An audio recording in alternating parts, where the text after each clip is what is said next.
Présentation de l'échantillon. L'âge des répondants. Alors, 93% de femmes, 7% d'hommes. Et l'âge des répondants se situe à 84% entre l'âge de 31 et 60 ans, soit une population en pleine activité. Situation familiale, majoritairement mariée, majoritairement en famille. Les enfants et les proches. Il y en a 4% qui ont des enfants fibromyalgiques diagnostiqués et 13% qui ont un parent proche fibromyalgique. La situation professionnelle, je parle bien des répondants, 31% disent être en activité, mais en maladie à aide démitant thérapeutique, invalidité, nous en avons 34%. Combien d'années souffrez-vous de fibromyalgie? Eh bien, plus de 10 ans et majoritaire. Et là, professeur, c'est une autre surprise.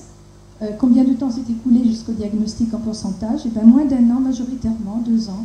Ce qui est pour nous quand même une belle avancée, contrairement à il y a quelques années où le temps entre les premiers troubles et les diagnostics était très long. Les éléments déclencheurs. Après un stress moral vient en premier avec 18%. Après un épuisement au niveau professionnel et après un épuisement au niveau familial, après plusieurs décès. 8% disent être douloureux chroniques depuis l'enfance. Plus inquiétant, ça a été la demande du maintien dans l'emploi. À la question, craignez-vous de ne pas vous maintenir dans l'emploi dans les 2, 4 ans, 6 ans, 10 ans? 61% ont répondu dans les 2 ans et il s'agit de la tranche entre 41 et 55 ans. L'enfance. Comment qualifiez-vous votre enfance? Nous savions que c'était un sujet très douloureux, pas facile, mais les gens ont répondu, c'était anonyme, et on constate que quand même, 43% disent avoir eu une enfance heureuse, 23% des traumatismes non surmontés, 8% des sévices sexuels. Et le stress subi pendant la vie, on voit que les deuils de proches sont majoritaires après l'accident de voiture. Je ne ferai pas de commentaires, c'est pas mon rôle. Alors, une des premières questions, on ne pourra pas vous présenter les 60 graphiques, mais une des questions primordiales était: continuez-vous à avoir une vie sociale? La réponse majoritaire est oui, de façon modérée, oui, de façon très modérée pour 75%. Continuez-vous à avoir des loisirs? 83% répondent oui, mais de façon très modérée, non, pas du tout. Et pratiquez-vous une activité physique? À 80%, oui, mais de façon très modérée, non, pas du tout. Maintenant, je suis perdue dans mes deux papiers. À la qualité de vie familiale, 41% inexistante. Alors, je ne voudrais pas devenir négative, mais ce sont les réalités de ce sondage qui nous donne quand même beaucoup à penser. La qualité de vie sociale, 41% difficile. Et la qualité de vie professionnelle, pour 38%, inexistante.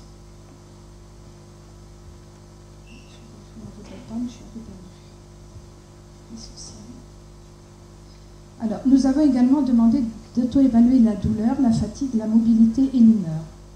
Je vais simplement vous donner les maxima, je ne pourrai vraiment pas montrer tous les graphiques. Pour la douleur, 28% considèrent leur douleur à 7 sur 10. Pour la fatigue, 29% à 8 sur 10. Pour la mobilité, 20% à 7 sur 10. Et pour l'humeur, 19,7% à 6 sur 10. Concernant la douleur,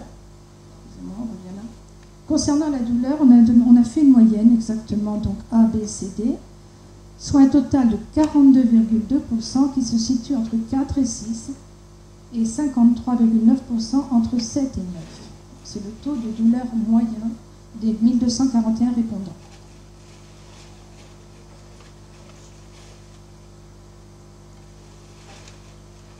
Alors, il apparaît dans les résultats affinés hors douleur que la fatigue est dominante, finalement plus que la douleur, c'est quelque chose qui vous est bien connu.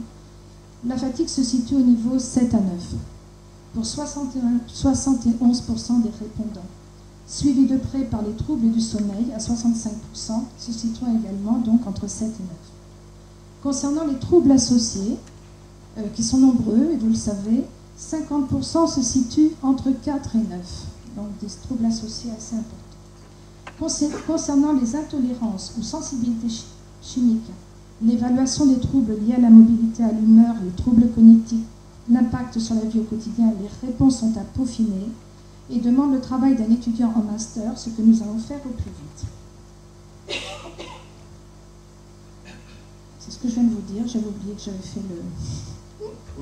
Désolée. Voilà, la fatigue, la mobilité, où se trouve le curseur.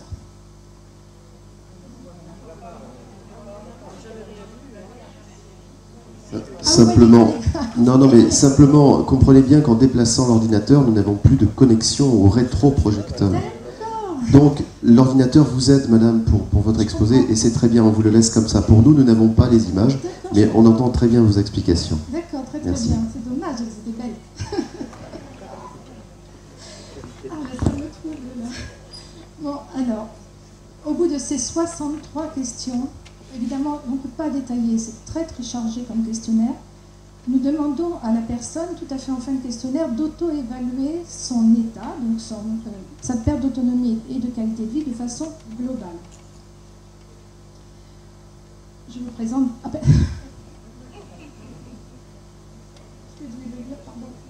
Alors, au niveau de l'autonomie, au niveau B, c'est-à-dire entre 4 et 6, 46% se situent à ce niveau-là. Pour la qualité de vie, au niveau C, entre 7 et 9, 49% se situent à ce niveau-là. Ceci nous interpelle. Il serait intéressant de pouvoir comparer ces résultats avec ceux d'autres douloureux chroniques, d'autres pathologies.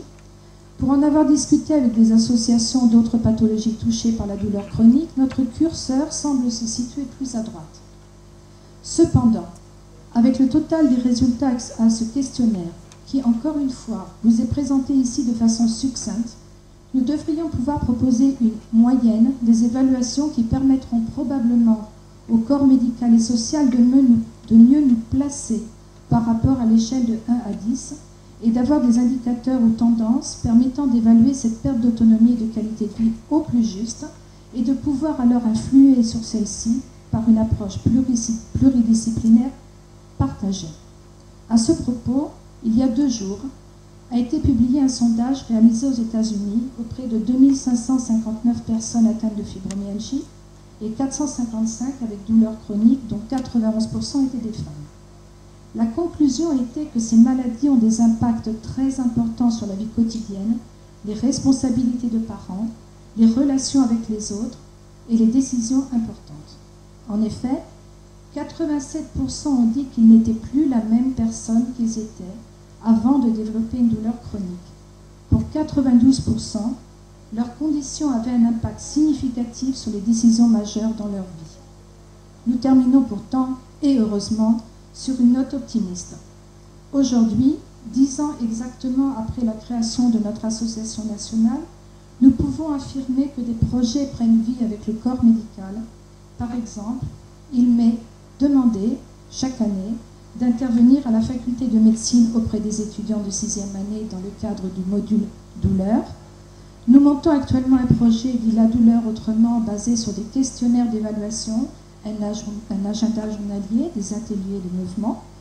Et tout récemment, je viens d'être nommée au ministère de la Santé membre de la Conférence nationale de santé, ce qui était totalement inimaginable il y a encore un an. Ce qui, de l'extérieur, peut paraître très administratif est un passage obligé, car nous transformons vos mots en mots, puis ces mots en chiffres, pour une évaluation argumentée.